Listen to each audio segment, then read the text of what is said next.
Mr. Rita Uguamai, otherwise known as Rai, is gaining traction for criticizing Tinubu's government. No, she's not gaining traction for criticizing Tinubu's government. She's gaining traction for exposing the idiocy of the Nigerian people who do not understand that their primary duty in this situation is to speak to the truth of what the girl has said, not to be siding with our oppressor who are also their own oppressors. You talk about Stockholm Syndrome. Stockholm Syndrome has nothing on the Lagos or Nigerian syndrome.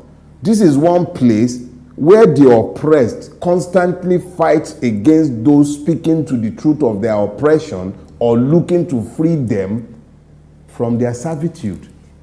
So me, I don't know what the girl has done that they are all shouting and braying like maddened donkeys and rabid dogs. As far as I'm concerned, the young woman spoke to the truth of her reality, and they had better get used to it. And I dare you, Nigerian youth, speak your own truth and post it.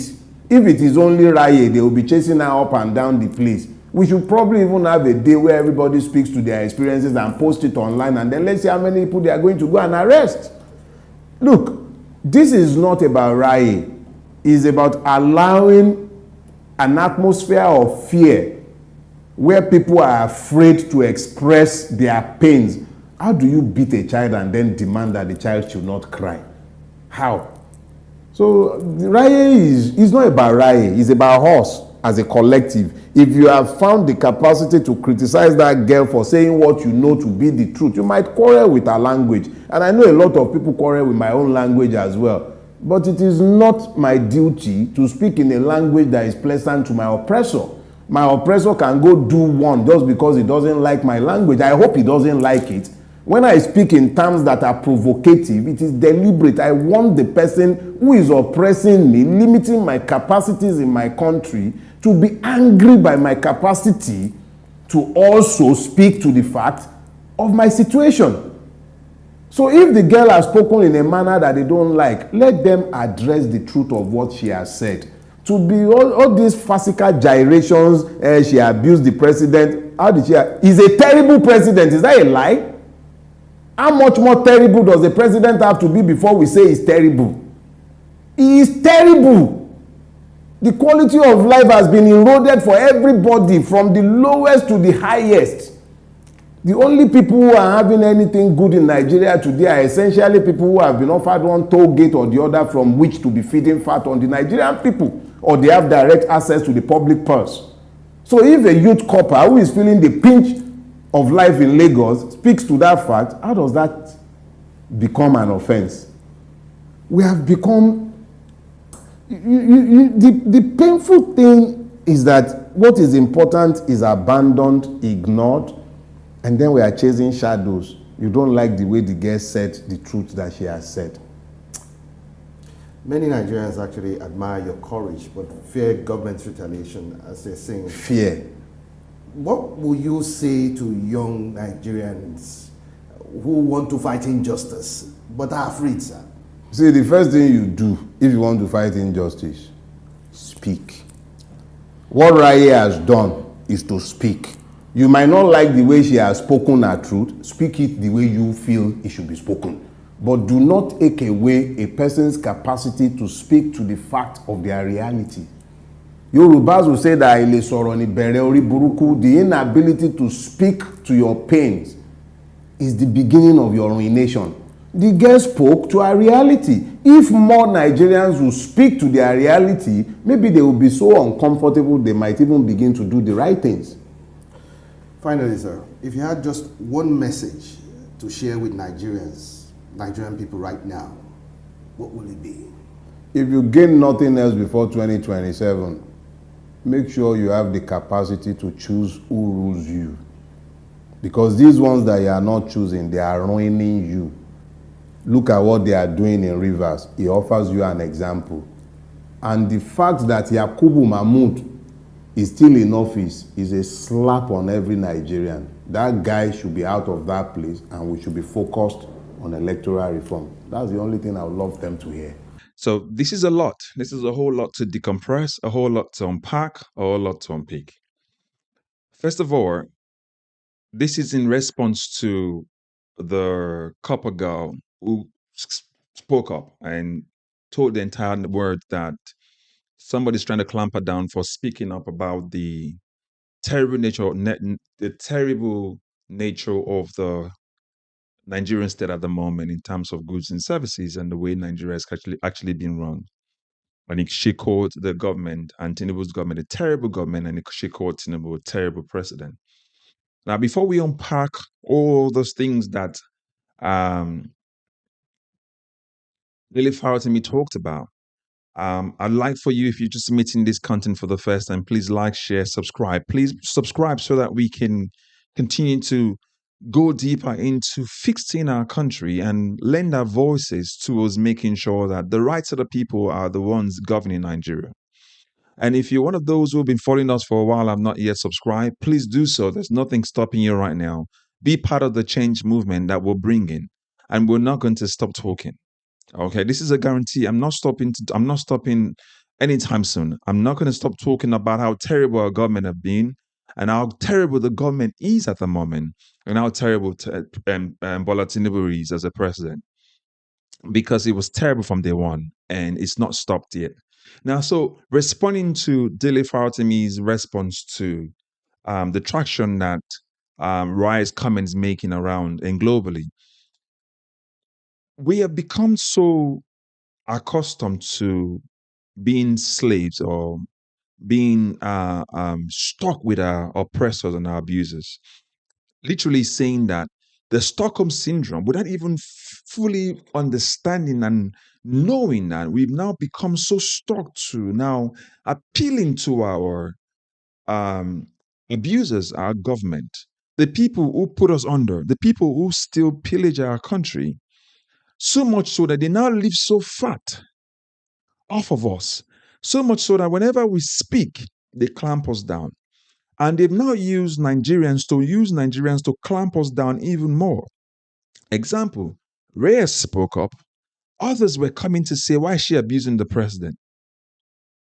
There's no other country in this world that is Western as advanced, where you speak up against your leaders and they told you to keep quiet and you're talking to your president or prime minister. There's no other country. Trump gets abused all the time. The former Prime Minister of the United Kingdom was abused every day. The current Prime Minister of the United Kingdom, Keir Starmer, is currently being abused every day. Justin Trudeau of Canada is always abused every day. Even Emmanuel Macron of France constantly being yapped at. Nobody hears anything to say, keep quiet, because they understand that the citizen have a right to speak to the elected servants. Again, I use that on purpose. Public servants are elected servants. They're meant to serve the public interest, not themselves.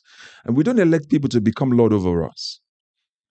So Nigerians have gotten so stuck with letting the abusers abuse them, and they accept it. That's why when we speak up against bad governance, we allow them to use the police and the military to track us down and shoot us down. Do you know how many people died during the NSAS protest or during the bad governance protest? Do you see the children that were arrested for treason because the government said they had a flag? This is what really happens. We have supporters of the current government who are also feeling the pinch of the bad governance and bad policies of this particular government. But yet they're the ones calling the girl to say, take that video down. Do you know you're talking to? Shut up.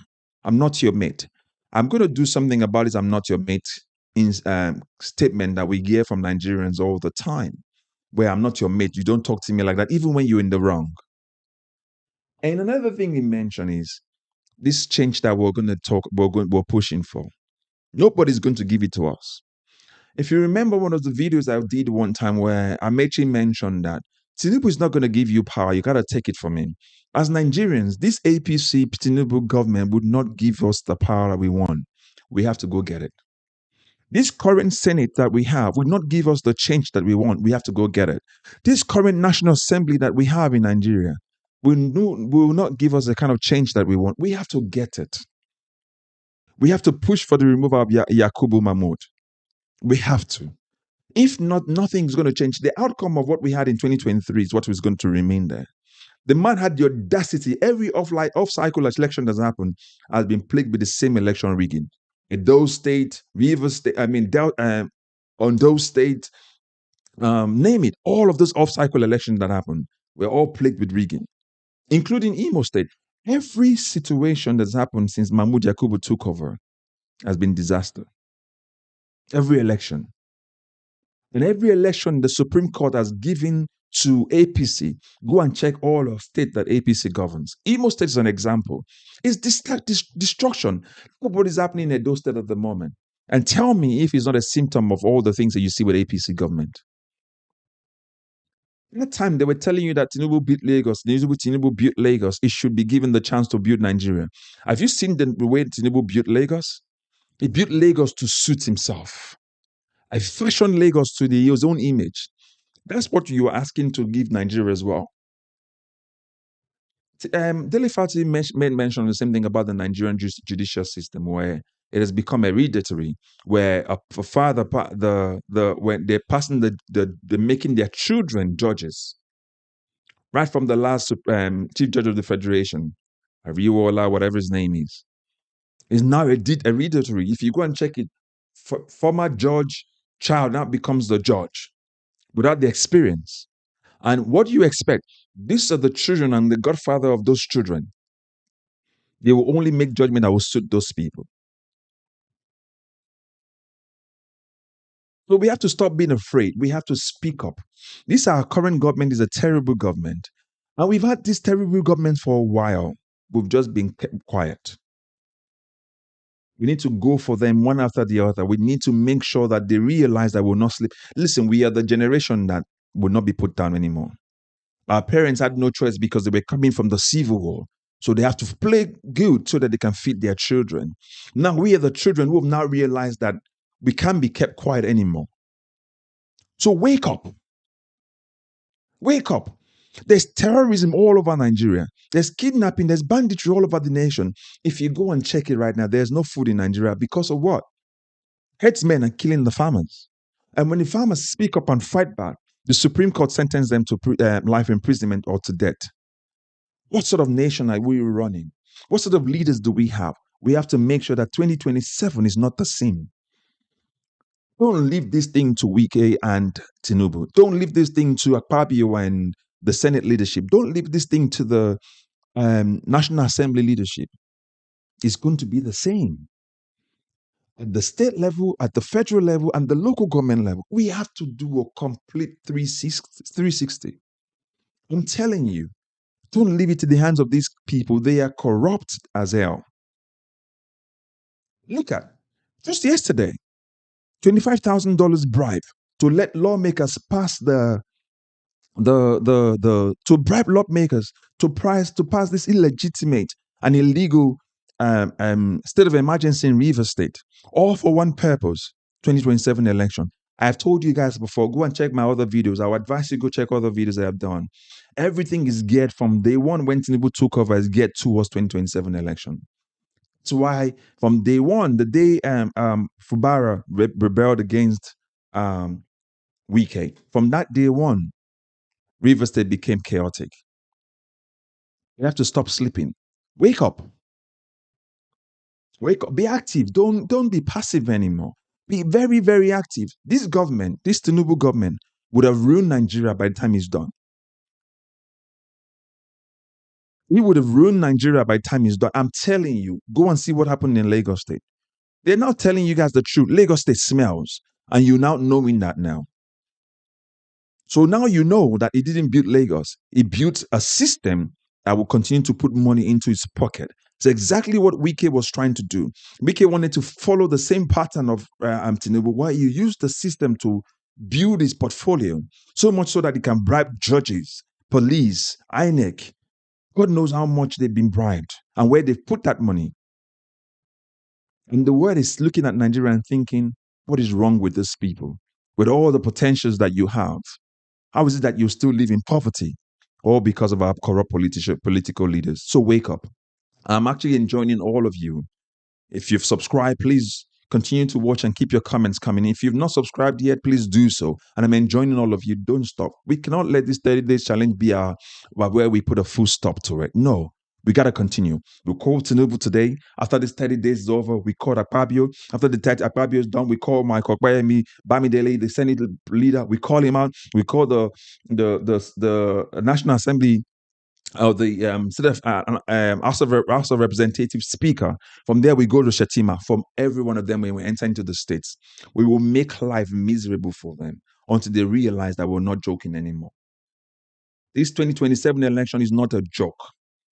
We're all part of it now, actively involved. So get involved. Again, subscribe, like, share, and keep the comments coming. And as always, God bless you and catch you up in the next one. Bye-bye for now.